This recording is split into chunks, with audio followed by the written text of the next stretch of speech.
પંખીના માળા જેવડું વલભીપુર તાલુકાનું કંથારિયા ગામ. આ ગામમાં રાજપૂત, પટેલ, ચારણ, કોળી વગેરે હળી મળી અને આનંદથી રહે.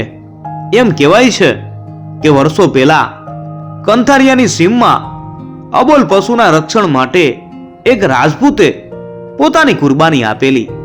કંથારિયા ગામમાં રાજપૂત કુળનો એક યુવાન કે જેનું નામ ભાવસંગ ચૌહાણ હતું, એ ખેતી કરી અને પોતાના કુટુંબનું ભરણ પોષણ કરે છે. બાળપણથી જ જેને રાજપૂતોના સંસ્કારો મળેલા છે. એક દિવસ ભાવસંગ ચૌહાણ પોતાના ખેતરે સાતી હાંકી રહ્યા છે. બપોર થવાનો સમય છે. એવા સમયે ભાવનગર સ્ટેટના આરબ સિપાહીઓ શિકાર કરવા માટે કંથારિયાની સીમમાં ઘોડેસવાર થઈ અને હાથમાં હથિયારો લઈ અને આવે છે. જેની નસે નસમાં રાજપૂતોનું લોહી વહી રહ્યું છે. એવા ભાવસંગના રૂવાડા બેઠા થઈ ગયા. હું અહીં હોઉં અને અહીંયા આરબો શિકાર કરે. સાથી હાંકવાનું પડતું મેલી શિકારીઓને કહ્યું, અહીં શિકાર કરવાનો નથી, અહીંથી ચાલ્યા જાઓ.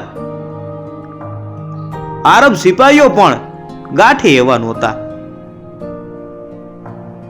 એમાં પાછા ભાવનગર સ્ટેટના સિપાહીઓ, ગુમાન ભરેલા સિપાહીઓ કહે, શિકાર તો અહીં જ કરવાનો છે. ભાવસંગને સિપાહીઓએ ગણકાર્યા નહીં. ભાવસંગ એકલા હતા.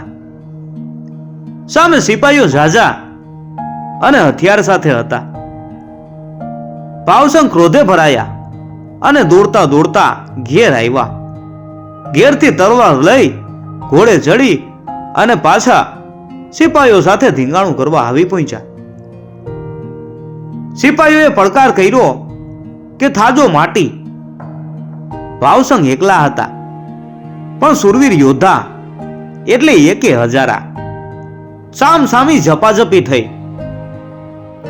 આરબ સિપાહીઓ પાસે તલવારો હતી, આ ઉપરાંત બંદૂકો પણ હતી. તો પણ ભાવસંગે બે સિપાહીઓને ઘાયલ કર્યા. આ બાજુ સિપાહીઓ વિચાર કરે છે કે આ રીતે ધીંગાણું કરશું તો મરણિયો થયેલો યોદ્ધો આપણામાંથી ઘણાને સ્વધાને પહોંચાડી દેશે. એક સિપાહીએ લાગ જોઈ અને બંદૂકનો ભડાકો કર્યો. ભાવસંગ ત્યાં જ ઢળી પડ્યા અને વીરગતિ પામ્યા. ભાવસંગનો પાળિયો હાલમાં કંથારિયાની સીમમાં રાજપૂતોની સુરવીરતાની યાદ અપાવે છે.